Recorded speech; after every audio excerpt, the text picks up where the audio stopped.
entirely sure if T1 are as concerned about the blue side in Game 2. I feel like blue side for Game 1 is much more valuable. But we'll see what they do end up putting together here because we weren't super thrilled with the draft of Game 1. Yeah, like you said, there's a lot of very high priority champions that have now hit the bench. Something like a Sejuani and, Skarner as well, stocks for the Scorpion going up. Still available, of course, for potential first pick for Dudu. I think that'll probably be banned away with the Vi here in second phase because on blue side, DNFreaks decided to ban Kalista, so that gives T1 an extra little spot there. Vi is non-negotiable, so that's not a shocker to see. Yep. A little bit surprised to see the Taliyah ban, considering what Chronicler had to say there, but I guess they thought Pyongyang would just take it away. Yep, I think it's very first pickable. Yeah. The Poppy is still up as well, which I think is another important one to think about here. I think they'll probably just ban Jace, though. I do think that Poppy is very strong, and I think in the hands of a lot of our really strong teams can be an incredible tool. And even some of our lower level teams, like we saw Sponge get a ton of value out of it yesterday. On DRX, but Jace gets banned, and Berserker, he's the main character. He's going to get his Varus lock in.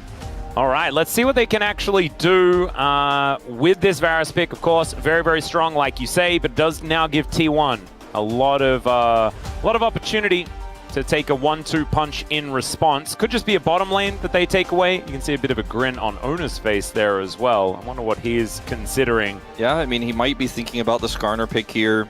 It's still very strong, even though it hasn't been as favored recently. The victor here for Faker is very safe. Faker has liked to keep his champion pool where it is. He hasn't really strayed outside of the big main mids. You're not seeing too much Sylas out of Faker, seeing the Galio work out for him. And I like just a safe victor pick here in terms of the tier list and Faker's comfort. Yep. As the jungle pick is the big question here, although, like you said, they could just go for the bottom lane. It'll be Guma's Jhin to come through. A pick I think he's really improved a lot on, and is definitely a bit of more comfort for him. Yeah, I mean, this is something that Gumayusi's always been just good at, and you can also equalize the range, even extend it versus that Varus. So I kind of like that. As Pyongyang, we're having a look at what he is going to be piloting here in the Rise, potentially. Wonder whether this is going to be a mid-jungle lock-in, of course, with the Victor face-up. You now get your opportunity to pick something into it. We've seen a lot of people take the Sylas angle. Pyongyang not going to go for that one. This time around, it will be the Rise instead. And you can see some nodding along here by Pyosik. On one hand, I like this more than Sylas because I think if you fall behind or you lose control, as we'll see Pyosik's Viego to come out.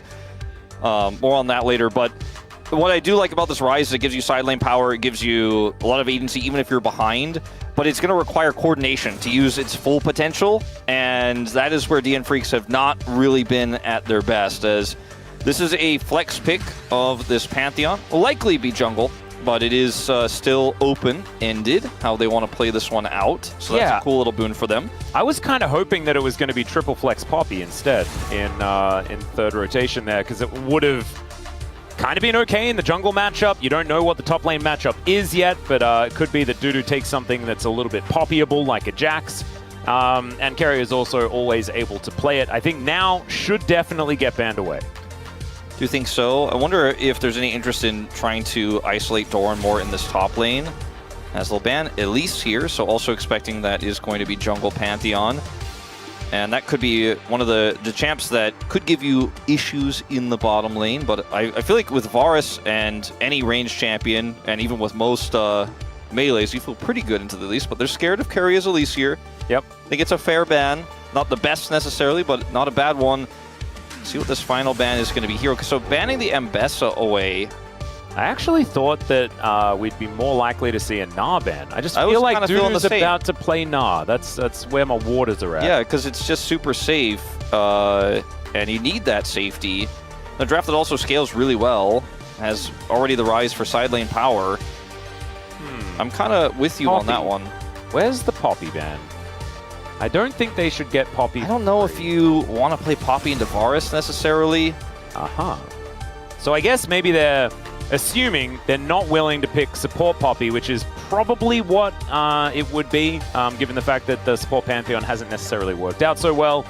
But that is the flex that you have here as T1. Like they could make it work. They're going to ultimately go for Leona instead, which has a lot of synergy. I always love Jhin comps that have really strong engage. They have Pantheon, they have Leona now. That's more robust and more long range of a single target engage than the Poppy is. Still incredibly tanky, like Poppy with the Eclipse. So I like this a lot because what Faker is on is just a control mage that does boom boom damage, that he's not really going to be setting up the Jhin. He's not going to be buying space for the Jhin. But now they have two champions that are really annoying to deal with that give Guma that space. As the Rel is going to be the answer here. A lot of counter engage potential here in DN Freaks, and if you burst somebody down, Pyosik starts getting those resets. Can be quite strong. Is it just going to be the Gnar? I'm feeling it. I'm hoping that it is. You know, keep it simple. Would make some sense here. Give Dudu some comfort. It's not Zeus on the other side this time. Oh, instead, blind Jax into the top lane. I mean, that just invites like an R5 Poppy angle. Yeah, or even an R5 Gnar feels pretty good here for Doran. GP was one of the ones that King would lock here. Oh, the Malphite, that's fun. Trundle. That's great with Jhin. Unironically, I feel like it's pretty good. I don't think that's, yeah, I don't think that's what he's necessarily going to lock here, but I like to see Doran flex a little bit. Yeah, instead Doran is just going to take a leaf out of our book and lock in the Gnar. Depends on who you talk to about how the Jax-Gnar matchup goes, but should be relatively even up there towards the top side and does give you a lot of teamfight power if you can get that Mega Gnar timing to work out. We know Doran's best thing is teamfighting. Yeah. And so him on the Gnar, he often is pretty good at making sure that Gnar bar is in the right spot. It's hard to punish this Gnar pick with Viego. You know, there are other junglers that can be very threatening and punish a mini Gnar. Viego doesn't always quite reach with the hop available, so I feel like you feel pretty safe in the top 2v2 as well with the Pantheon there. And the conversation about Jax beating Gnar, it's really only like our top 3 or top 4 top laners that say the Jax can win.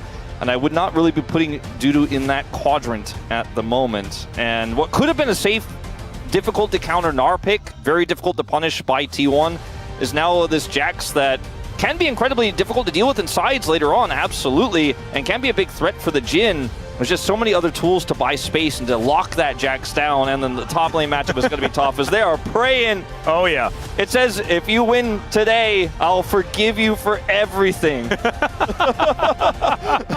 And is the everything, is that the Yongso? Is that Yongso's forgiveness, yeah. All right. So that's the one that was highlighted in red there, ladies and gentlemen, just to make sure that they hammered that one home. We'll see whether it is going to be a victory here today. It's going to have to be in this game because T1 are on match point in this best of 3. Let's see whether DN Freaks can pull themselves together here in game number 2.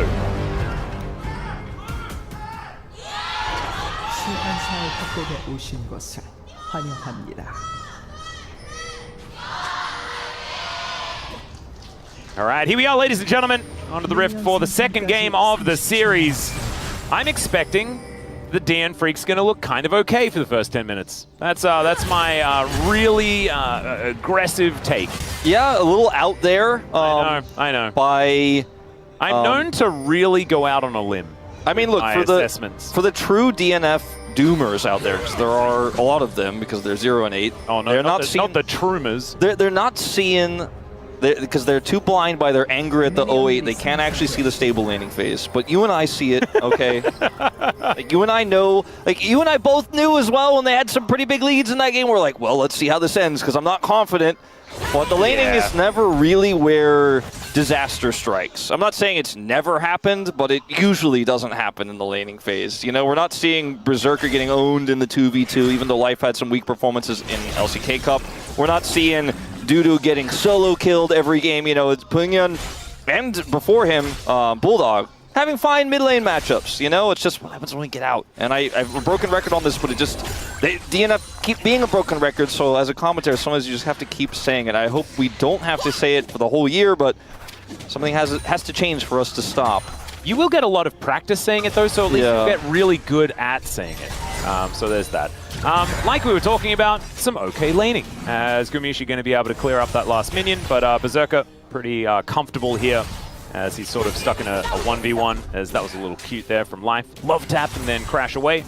But it looks like T1 will be gaining that level 2. DNF going to have to give up control of the wave, but not going to be able to lose too much, and so everything is going to be fine. So far, top side of the map, Dudu has actually been putting on the pressure. as that minion not being found there really shows some missed synergy between the two laners on DNF's side. A little bit of a worry, but we are going to be able to get most of the rest. Turret going to mess up that last one, but it's okay for Berserker. Yeah, pretty stable down there. Pretty stable here in the mid lane as well, as we have a bit of a fight. Yeah, Keria is very, very strong, but not after the Aftershock wears off. So that piercing arrow actually doing a lot of work. And to be honest, Varus into Leona kind of feels all right, because you can backload a lot of your damage if you hold onto those Blight stacks and wait until after the Eclipse and the Aftershock wear off before you pop it. So it's actually kind of cute with how that one works, assuming that you have the ability to do so, and he hasn't just engaged on you and you're dead, which could also. It's a big caveat. There's definitely some yeah buts in there. Yeah. It looks like the topside matchup is going very well for Dudu. Maybe I shouldn't have doubted him as one of the Jaxes who could win the Gnar matchup early in the first few level series. I mean, there was a time where we'd be like, Dudu, one of our best. He was a top 3 top laner. He was amazing. He was top 3.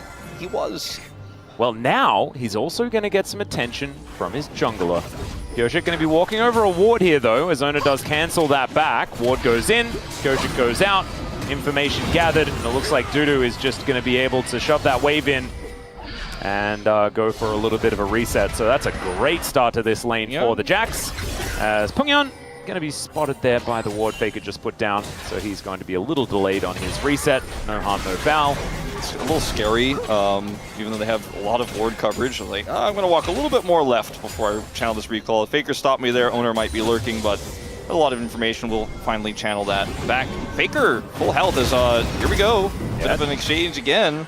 Yeah, Doran going to be losing some health bar, but of course he has a little bit of extra space, right? Because he does have his teleport still available. Probably shouldn't die right here. No. As the Empower does come through, Crush gets him out, but now the teleport back in from the Gnar is a lot more scary. There is a biscuit or two and a potion.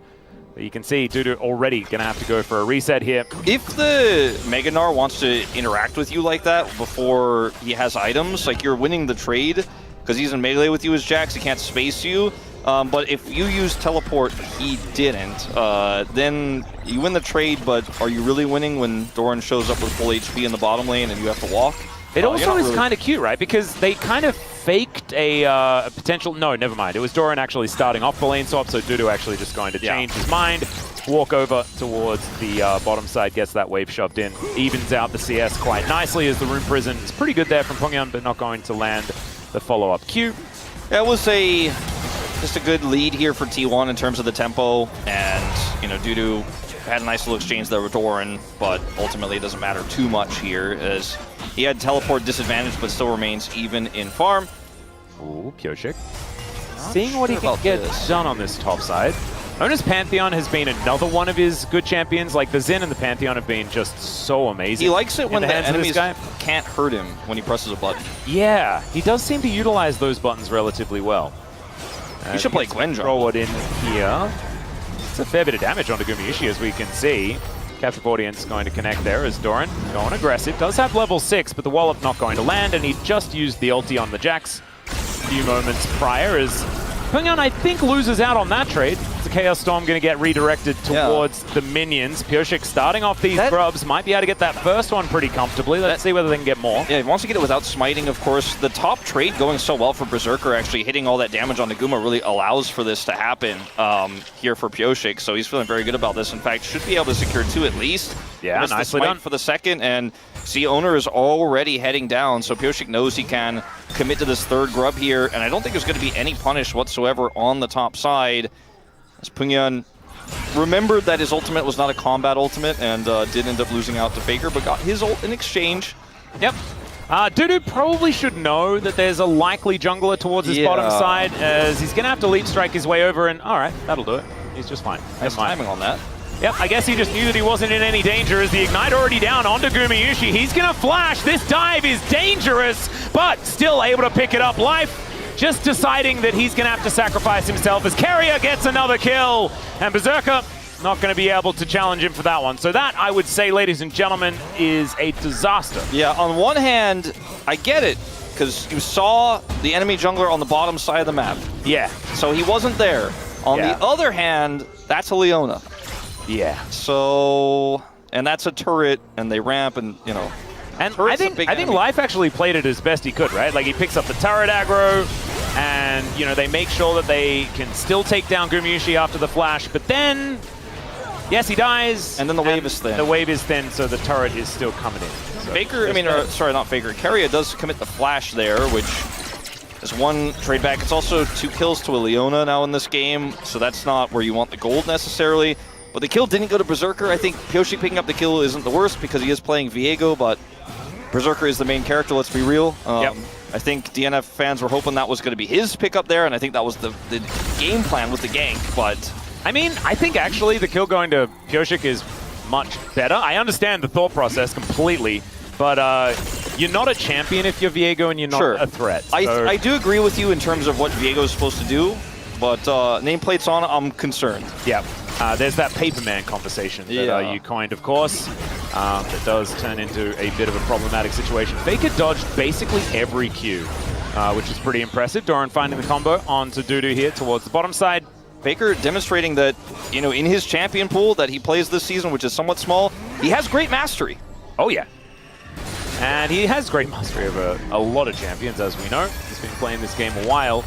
But the Victor certainly something that he is having a lot of success on. And you also just generally get outranged as the Rise. Yeah. And in this matchup anyway, so it's just a bit of a rough one. Not respecting, but Pioshik is going to come over here. Yeah, there's the flash in. I don't know about the angle on the stun. The gravity field's fantastic there as well. And Faker going to have to flash because there is a shattering strike coming on over. And Pioshik gets his second of the game. All right, maybe it was good that Viego got the kill, you know? Yeah, he's pretty scary now. He may miss the flash stun, but still going to get a kill onto Faker there in the end, in part due to Life being in the area and rotating down. So that was a really nicely coordinated and called out play.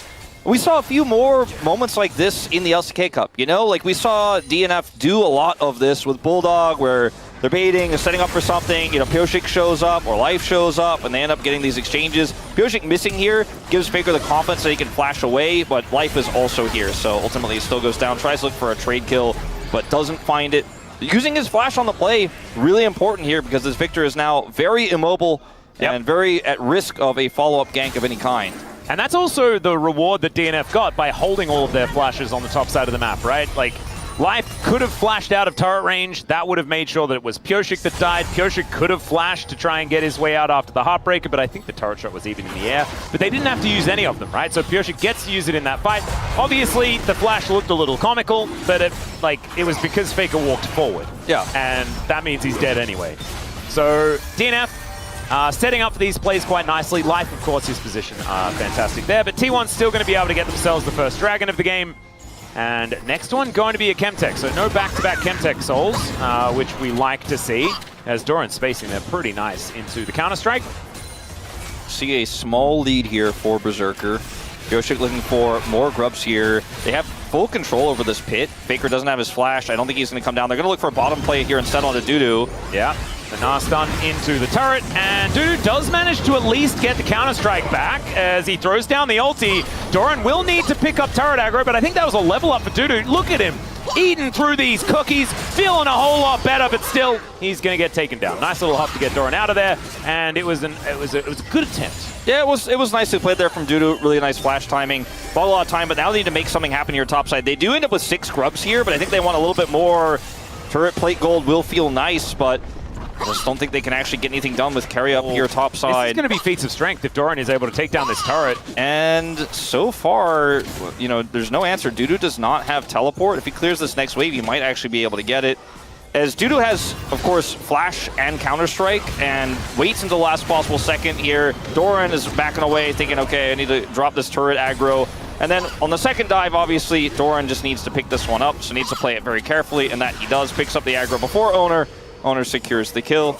But nice footwork there to at least force the second dive. And it then bought them more time to try to make something happen topside. I wish they didn't, but they got 6 grubs, which if Ajax gets any alone time in a side lane with those turrets is going to feel amazing here for the DN Freaks.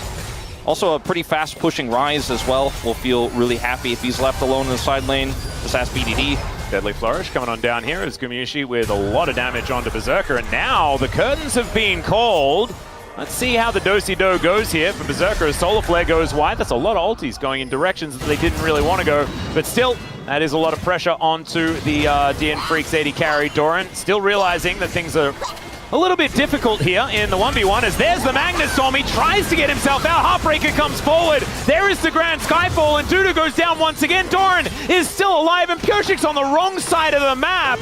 A disastrous dive attempt here as Gumayusi down towards the bottom side and the wallop will take down the Rel. And things are going wrong a little earlier this time around for the DN Freaks. Yeah, this time, similarly to the top dive, they looked for the turret is their worst enemy, and Doran just is totally fine up there.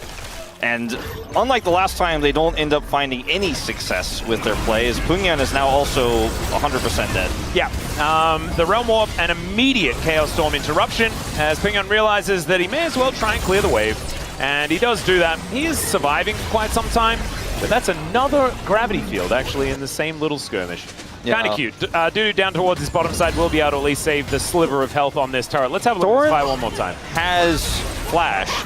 Still gets caught, pops over, and then just walks back towards the turret here when the follow-up Heartbreaker comes through from Pyoshik. Like, they really wanted to force it. I don't know how else to say it, but in this case, they could have played a little bit slower, but they knew the rotation would come through if they slow played.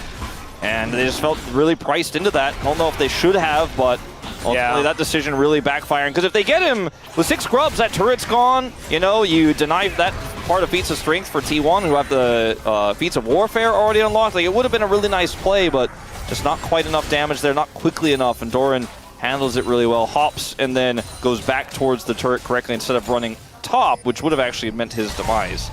Yeah, and now Keria able to clear things out in this river, as the Jax might be able to get to this turret in time to stop it from going down, but it is very low. You can see the teleport coming in from Doran, and he just wants to finish this one off, but there is no wave, so he takes a turret shot for fun, and Keria, he's going to turn up. Solar Flare doesn't connect. The Rel is in the area, but Dudu is still going down incredibly low. Good Shattering Strike there just to get him out. But now Punyan having to deal with some attention on the top side as the stun comes through, and Pyoshik not going to be here in time.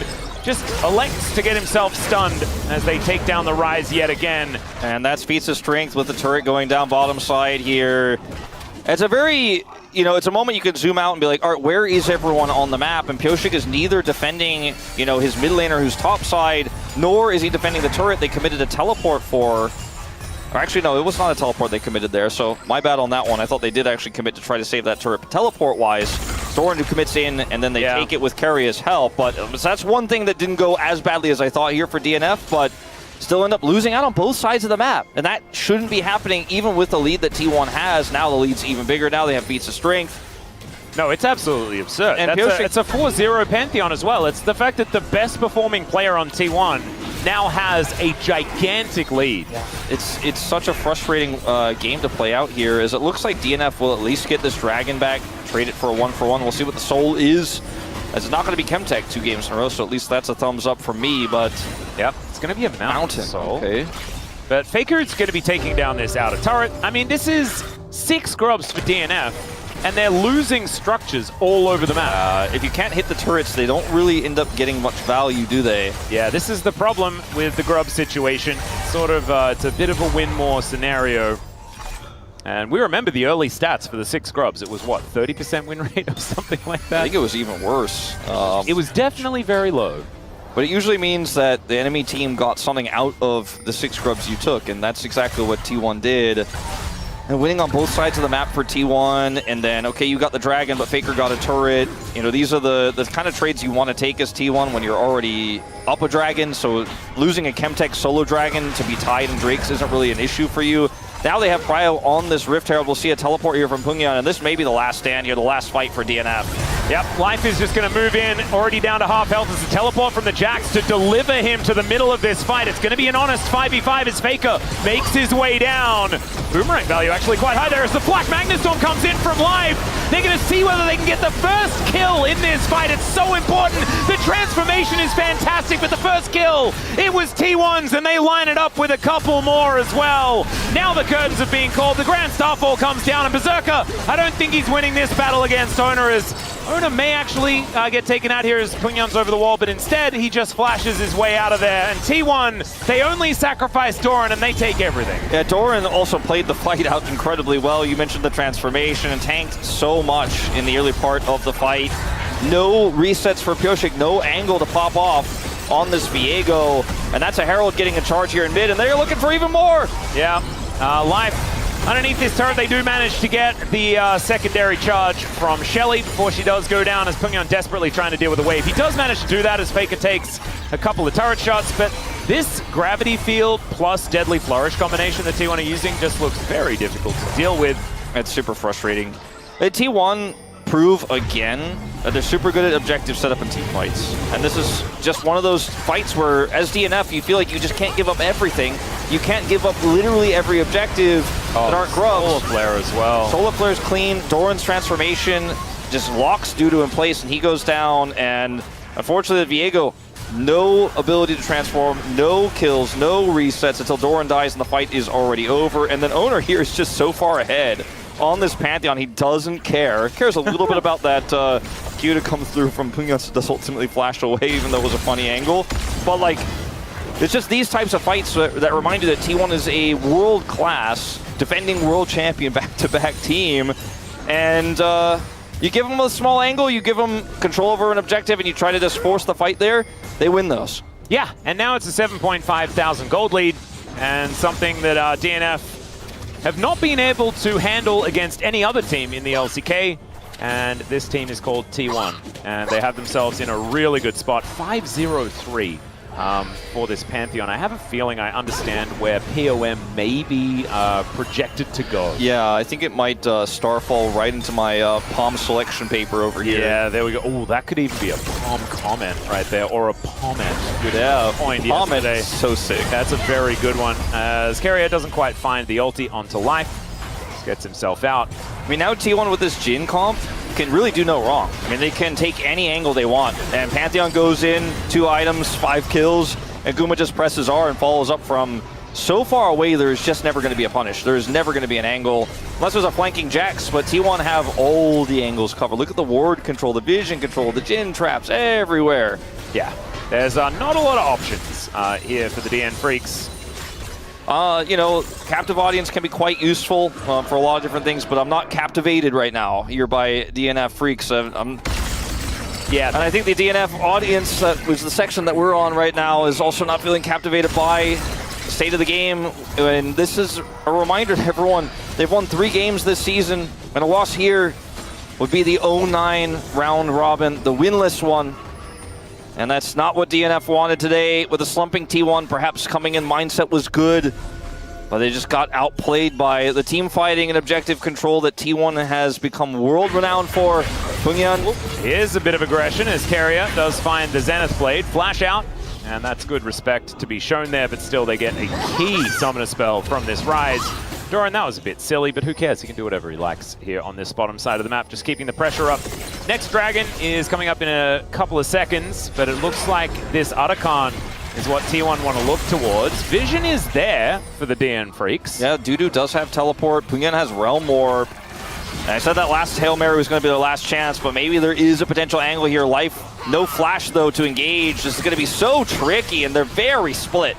They really are. They just need to find something, some form of fight, even if they don't manage to deny this. As the Shattering Strike comes down, Doran's their target.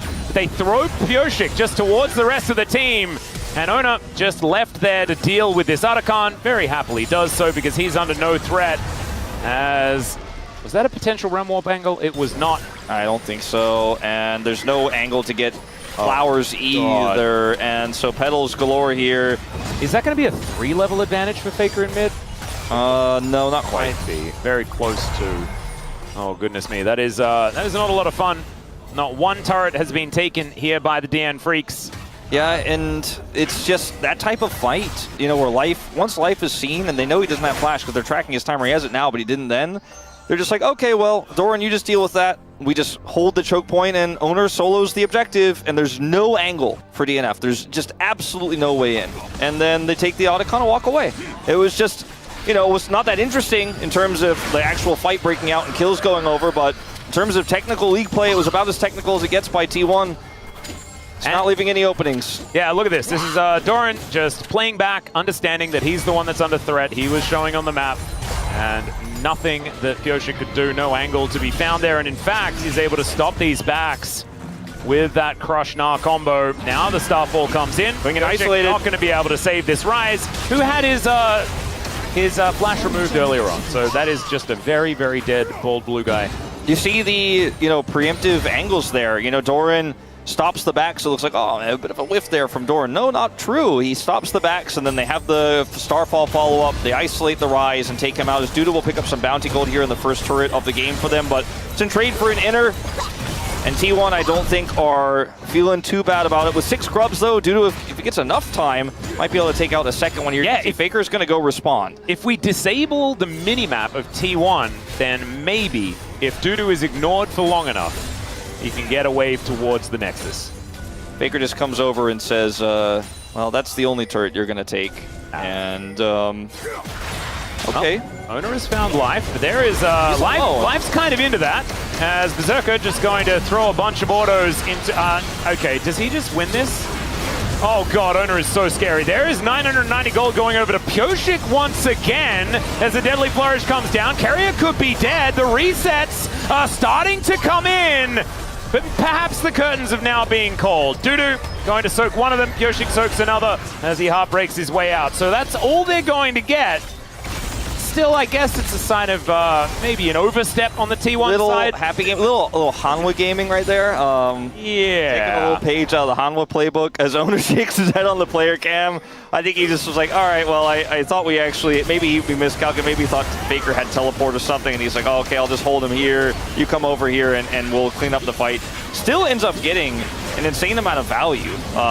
1v3 here ultimately. And then Keria comes over to try to salvage the play as Doran's rotating over, but again, neither of the Soul Laners had teleports, so this was, as they say, not the play. Although, is it enough to get DNF back in the game alone? No. No. That turret isn't enough to get them back into the game alone? No, but if T1 do start to stack up some big mistakes, I suppose there could be a world. But right now, not going to predict that outcome. 7,000 gold behind here for the DN Freaks.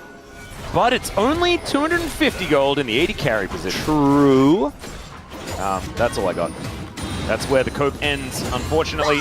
He only has 1 death, Berserker. Yeah. As Doran as well, Gnar in a good spot here. I don't think Pungyan and Dudu are going to be doing anything to stop this Gnar from pushing forward, as Oner will also be able to secure the blue buff for the team.